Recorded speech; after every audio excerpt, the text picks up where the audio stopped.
नमस्ते बच्चों। मैं मनीषा गोखले आशीष हिंदी क्लासेस में आप सभी का स्वागत है। आज हम पढ़ने वाले हैं मिथिलेश्वर जी द्वारा लिखी कहानी हरिहर काका का दूसरा भाग। तो चलिए शुरू करते हैं। इस भाग में आए नए शब्दों के अर्थ और मुहावरों के अर्थ मैं यहाँ दे रही हूँ ताकि आपको इस पाठ को पढ़ने और समझने में आसानी हो।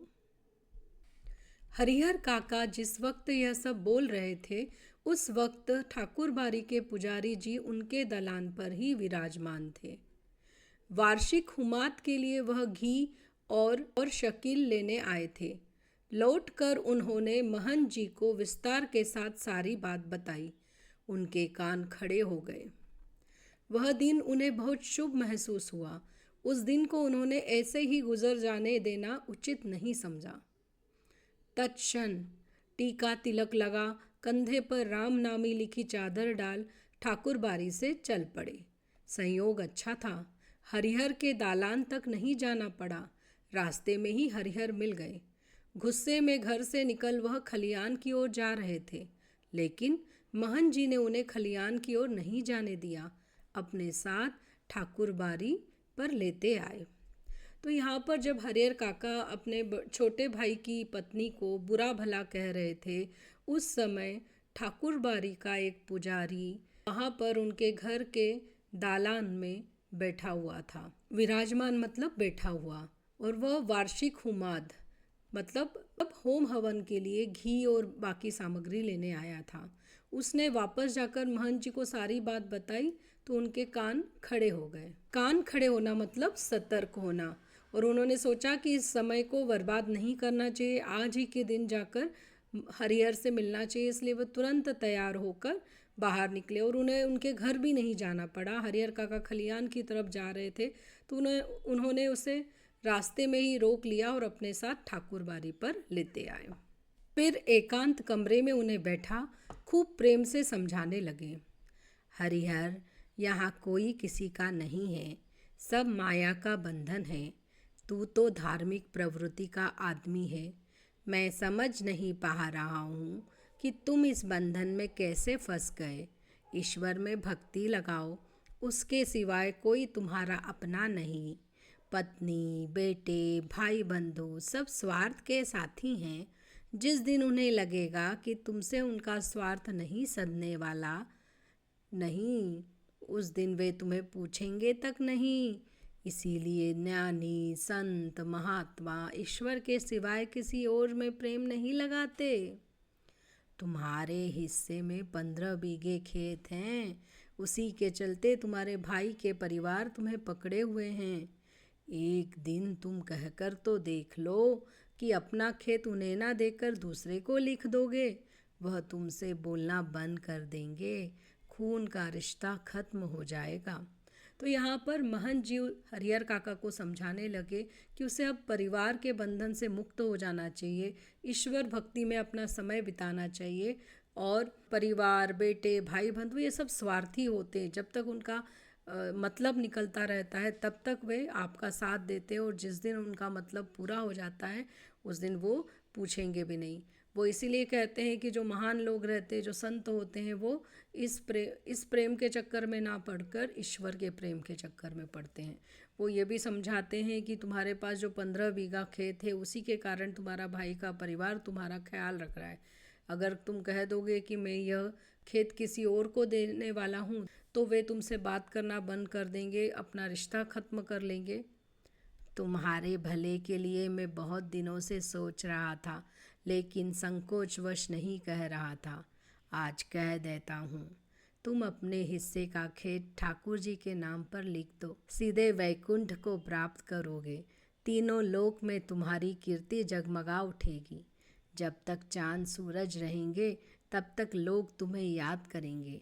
ठाकुर जी के नाम पर जमीन लिख देना तुम्हारे जीवन का महादान होगा। साधु संत तुम्हारे पांव पखारेंगे, सभी तुम्हारा यशोगान करेंगे।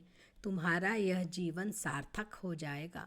अपनी शेष जिंदगी तुम इसी ठाकुरबाड़ी में गुजारना तुम्हें किसी चीज की कमी नहीं होगी।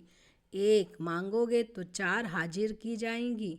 हम तुम्हें सिर आंखों पर उठाकर रखेंगे। ठाकुर जी के साथ साथ तुम्हारी आरती भी लगाएंगे। भाई का परिवार तुम्हारे लिए कुछ नहीं करेगा। पता नहीं पूर्व जन्म में तुमने कौन सा पाप किया था कि तुम्हारी दोनों पत्नियां अकाल मृत्यु को प्राप्त हुई। तुमने औलाद का मुंह तक नहीं देखा। अपना यह जन्म तुम अकारथ ना जाने दो। ईश्वर को एक भर दोगे तो 10 भर पाओगे। मैं अपने लिए तो तुमसे कुछ मांग नहीं रहा हूँ। तुम्हारा यह लोक और परलोक दोनों बन जाएंगे। इसकी राह मैं तुम्हें बता रहा हूँ। तो यहाँ महंत जी हरिहर काका से कहते हैं कि वो बहुत दिनों से उन्हें यह बताना चाहते थे, समझाना चाहते थे कि अपनी ज़मीन भगवान के नाम कर दो, इस मंदिर के नाम लिख दो, जिससे कि तुम्हें स्वर्ग मिलेगा और सब तरफ तुम्हारी प्रसिद्धि होगी, तुम्हारा नाम होगा। और जब तक तुम रहो ना रहो लेकिन तुम्हारा नाम लोग याद करेंगे, क्योंकि तुम इतनी बड़ी ज़मीन मंदिर के नाम लिखने वाले हो। जो साधु संत हैं तुम्हारे इस कार्य के लिए तुम्हारे पैर धोएंगे, सब तरफ तुम्हारा गुणगान होगा और तुम्हारा ये जो जीवन है वो सार्थक हो जाएगा, उससे अर्थ मिल जाएगा। जरा सोचो, अभी तक तुम्हारे भाई भाभी ने तुम्हें दिया क्या है और तुम्हारे लिए कुछ नहीं किया है और आगे भी नहीं करेंगे। देखो, तुमने जरूर पुराने जन्म में कोई पाप किया होगा जो तुम्हारे दोनों पत्नियों की मृत्यु हो गई, तुम्हें कोई औलाद भी नहीं है।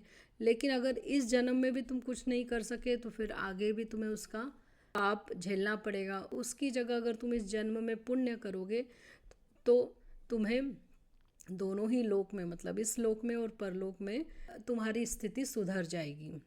और साथ ही वो ये भी कहते हैं कि अगर तुम ऐसा बड़ा कार्य करोगे तो तुम्हें भी ईश्वर के समान स्थान दिया जाएगा। ठाकुर बाड़ी में तुम रहना, तुम्हें किसी भी चीज़ की यहाँ पर कमी नहीं होगी। हरिहर देर तक महन जी की बातें सुनते रहे। महन जी की बातें उनके मन में बैठती जा रही थी। ठीक ही तो कह रहे हैं महन जी, कौन किसका है। 15 बीघे खेत की फसल भाइयों के परिवार को देते हैं तब तो कोई पूछता नहीं, अगर कुछ ना दे तब क्या हालत होगी। उनके जीवन में तो यह स्थिति है, मरने के बाद कौन उन्हें याद रखेगा। सीधे सीधे उनके खेत हड़प जाएंगे।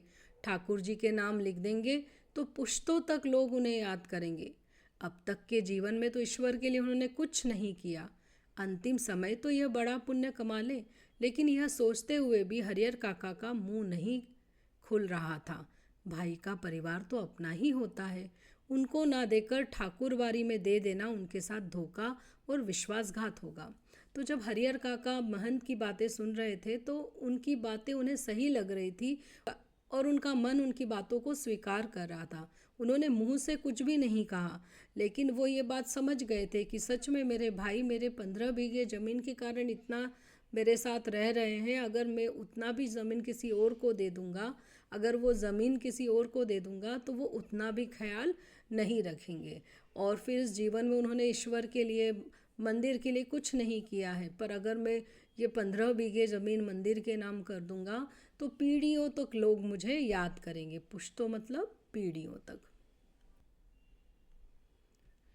बड़ा पुण्य का काम करूँगा मैं। और यह सोचते हुए भी हरिहर काका अपने मुंह से कुछ नहीं बोल रहे थे, क्योंकि कहीं ना कहीं ये बात भी उन्हें खल रही थी या गलत लग रही थी कि ऐसे अपनी ज़मीन भाइयों के अलावा किसी और को देना उनके साथ धोखा होगा, चीटिंग करना होगा, उनका विश्वासघात करना होगा, उनके भरोसे को चोट पहुंचाना होगा।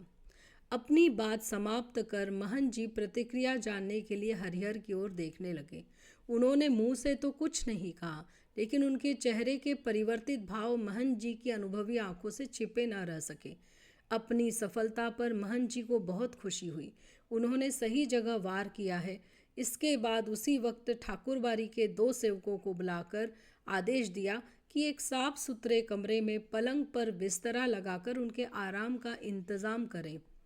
फिर तो महन जी के कहने में जितना समय लगा था उससे कम समय में ही सेवकों ने हरिहर काका के मना करने के बावजूद उन्हें एक सुंदर कमरे में पलंग पर जा लिटाया। और महन जी, उन्होंने पुजारी को यह समझा दिया कि हरिहर के लिए विशेष रूप से भोजन की व्यवस्था करें। हरिहर को महन जी एक विशेष उद्देश्य से ले गए थे, इसलिए ठाकुरबाड़ी में चहल पहल शुरू हो गई।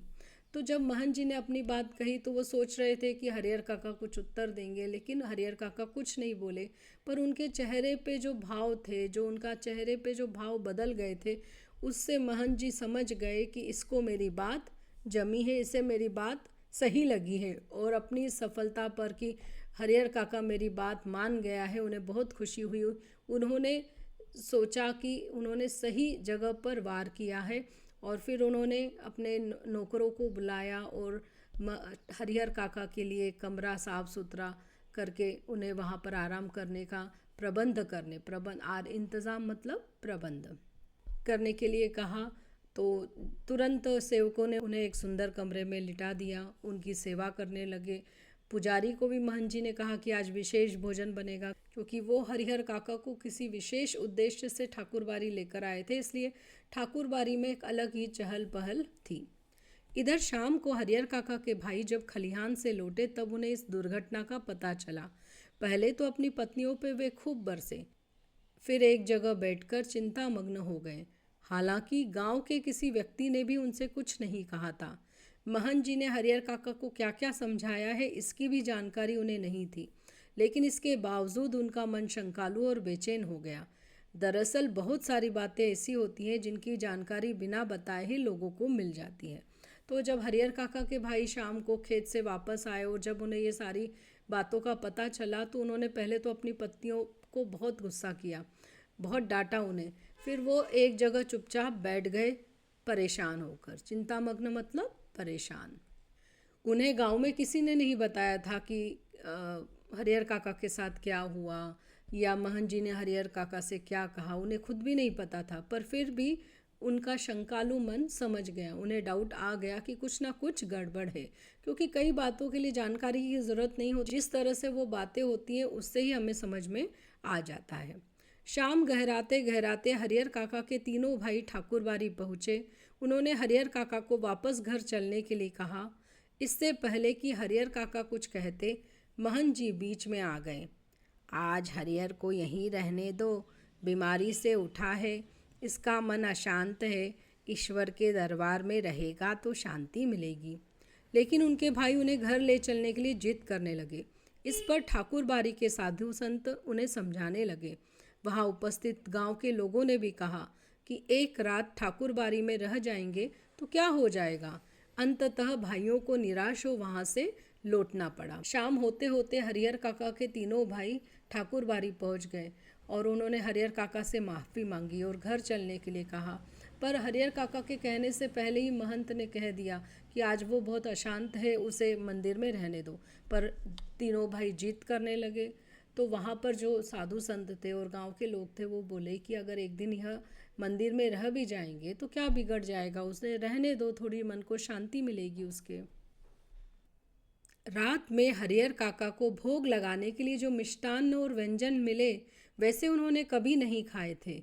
घी टपकते मालपुए, रस बुनिया, लड्डू, छेने की तरकारी, दही, खीर पुजारी जी ने स्वयं अपने हाथों से खाना परोसा था। पास में बैठे महंत जी धर्म चर्चा से मन में शांति पहुंचा रहे थे। एक ही रात में ठाकुरबाड़ी में जो सुख, शांति और संतोष पाया वह अपने अब तक के जीवन में उन्होंने नहीं पाया था। तो रात में भी हरिहर काका के लिए बहुत अच्छा खाना बना, मिठाइयाँ बनी, व्यंजन बने और पुजारी जी खुद उन्हें सर्व कर रहे थे, परोस रहे थे। और जो पास में बैठे महंत थे वो उनसे धर्म की बातें कर रहे थे, जिससे कि हरिहर काका के मन को बहुत शांति मिली।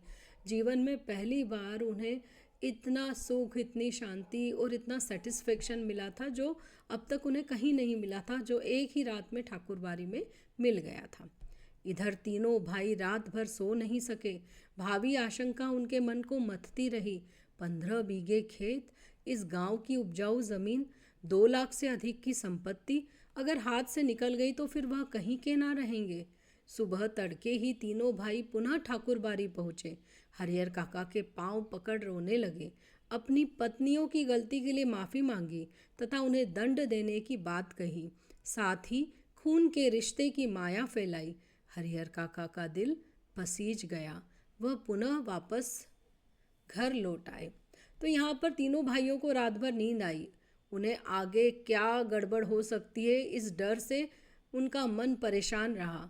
15 बीघे ज़मीन, और वो भी उपजाऊ, बहुत फर्टिलाइज्ड थी वो ज़मीन, और 2 लाख रुपए से कम की वह प्रॉपर्टी नहीं थी। अगर वो हाथ से निकल गई तो वो क्या करेंगे। इसलिए सुबह अर्ली मॉर्निंग तीनों भाई ठाकुरबाड़ी पहुँचे और उनके पांव पकड़कर रोने लगे। अपनी पत्नियों की गलतियों के लिए माफ़ी मांगी और कहा कि वे उन्हें बहुत बड़ी सज़ा देंगे, और खून के रिश्ते के बारे में बोले कि तुम हमारे भाई हो, तुम हमें छोड़ के यहाँ क्या रहोगे। तो ये सब बातें सुनकर हरिहर काका का दिल पसीज गया, मतलब उन्हें दया आ गई। वह पुनः वापस घर लौट आए। लेकिन यह क्या, इस बार घर पर जो बदलाव उन्होंने लक्ष्य किया उसने उन्हें सुखद आश्चर्य में डाल दिया। घर के छोटे बड़े सब उन्हें सिर आंखों पर उठाने को तैयार। भाइयों की पत्नियों ने उनके पैर पर माथा रख गलती के लिए क्षमा याचना की। फिर उनकी आओ भगत और जो खातिर शुरू हुई, वैसी खातिर किसी के यहाँ मेहमान आने पर भी नहीं होती होगी। उनकी रुचि और इच्छा के मुताबिक दोनों जून खाना नाश्ता तैयार।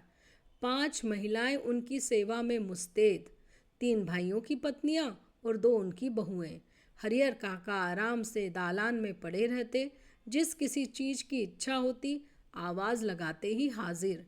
वे समझ गए थे कि यह सब महंत जी के चलते ही हो रहा है, इसलिए महंत के प्रति उनके मन में आदर और श्रद्धा के भाव निरंतर बढ़ते ही जा रहे। जब हरिहर काका घर वापस लौटे तो उन्होंने देखा कि घर में बहुत बदलाव आ गया है, और उन्हें बहुत खुशी हुई कि अब घर के सभी छोटे बड़े उन्हें सिर आंखों पर उठाने लगे थे, मतलब उनका बहुत ध्यान रखने लगे थे। उनकी भाइयों की पत्नियों ने उनके पैर पर सर रखकर माफ़ी मांगी। फिर उनके खाने पीने का बहुत ध्यान रखने लगा, मेहमानों जैसी उनकी खातिरदारी होने लगी। और 5 महिलाएं, मतलब उनके भाइयों की 3 पत्नियां और 2 बहुएं हमेशा उनकी सेवा के लिए तैयार रहती थी। हरिहर काका दालान में बैठते, जो भी चीज़ मांगते वो तुरंत हाजिर हो जाती। अब वो समझ गए कि ये सब जो परिवर्तन उनके परिवार में हुआ है वो महंत के कारण हुआ है, इसलिए महंत के प्रति उनके मन में बहुत आदर और श्रद्धा का भाव बढ़ गया। बहुत बार ऐसा होता है कि बिना किसी के कुछ बताए गांव के लोग असली तथ्य से स्वयं वाकिफ हो जाते हैं। हरिहर काका की इस घटना के साथ ऐसा ही हुआ। दरअसल लोगों की जुबान से घटनाओं की जुबान ज़्यादा पैनी और असरदार होती है। घटनाएं स्वयं ही बहुत कुछ कह देती हैं, लोगों के कहने की ज़रूरत नहीं रहती। ना तो गांव के लोगों से महंत जी ने ही कुछ कहा था और ना हरिहर काका के भाइयों ने ही। इसके बावजूद गांव के लोग सच्चाई से अवगत हो गए थे। फिर तो गांव की बैठकों में बातों का जो सिलसिला चल निकला उसका कहीं कोई अंत नहीं। हर जगह उन्हीं का प्रसंग शुरू। कुछ लोग कहते कि हरिहर को अपनी ज़मीन ठाकुर जी के नाम लिख देनी चाहिए, इससे उत्तम और कुछ नहीं, इससे कीर्ति भी अचल बनी रहती है। तो क्या हुआ, वहाँ गांव के जो लोग थे, भले ही उन्हें ना तो महंत ने कुछ बताया, हरिहर काका के भाइयों ने कुछ बताया, पर वो सब कुछ समझ गए कि महंत हरिहर काका को अपनी ज़मीन ठाकुरबाड़ी के नाम लिखने के लिए पीछे पड़ा हुआ है और उसके भाई उनकी ज़मीन के पीछे हैं। तो धीरे धीरे अब लोगों में जो बातचीत का विषय था वो क्या हो गया, हरिहर काका की ज़मीन, कि हरिहर काका अपनी ज़मीन किसे देंगे। कुछ लोगों का मानना था कि उन्हें तो ठाकुरबाड़ी को दे देना चाहिए, इससे अच्छा कुछ हो ही नहीं सकता है, इससे उनका नाम हर जगह हो जाएगा। इसके विपरीत कुछ लोगों की मान्यता यह थी कि भाई का परिवार तो अपना ही होता है, अपनी जायदाद उन्हें न देना उनके साथ अन्याय करना होगा, खून के रिश्ते के बीच दीवार बनानी होगी। दीवार बनाना मतलब अंतर करना। तो कुछ लोग ऐसे थे जिनका यह मानना था कि उन्हें अपनी ज़मीन भाई के परिवार को ही देना चाहिए और किसी को नहीं देना चाहिए। अगर वो ऐसा नहीं करते हैं तो वो उनके साथ इनजस्टिस करेंगे, अन्याय करेंगे, और इससे उन दोनों के बीच में अंतर आ जाएगा, मतलब दोनों परिवारों के बीच दीवार खड़ी हो जाएगी। जितने मुंह उतनी बातें, ऐसा ज़बरदस्त मसला पहले कभी नहीं मिला था। इसीलिए लोग मौन होना नहीं चाहते थे, अपने अपने तरीके से समाधान ढूंढ रहे थे और प्रतीक्षा कर रहे थे कि कुछ घटित हो। हालांकि इसी क्रम में बातें गर्माहट भरी भी होने लगी थी। लोग प्रत्यक्ष और परोक्ष रूप से 2 वर्गों में बंटने लगे थे। कई बैठकों में दोनों वर्गों के बीच आपस में तू तू मैं भी होने लगी थी। एक वर्ग के लोग चाहते थे कि हरिहर अपने हिस्से की ज़मीन ठाकुर जी के नाम लिख दे।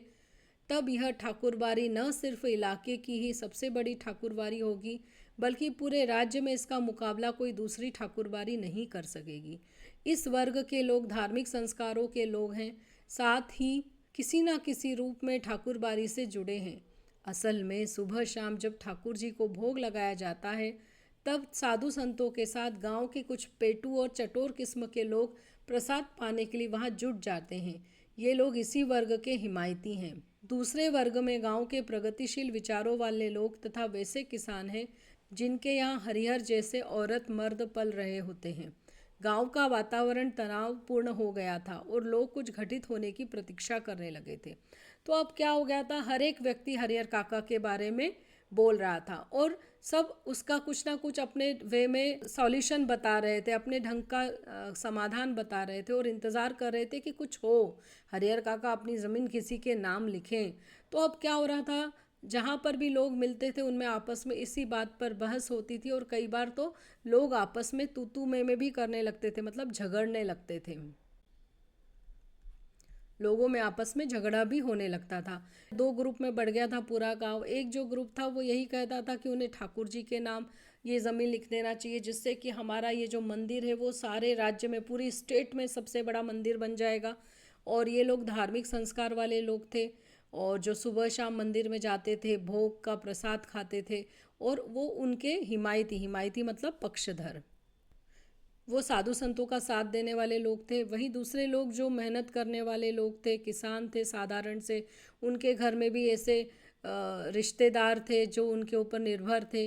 उनको लगता था कि नहीं, ये ज़मीन भाइयों के नाम ही होनी चाहिए। तो इस तरह से गांव का जो वातावरण था वो टेंशन से भर गया था और लोग इंतज़ार कर रहे थे कि अब आगे क्या होगा।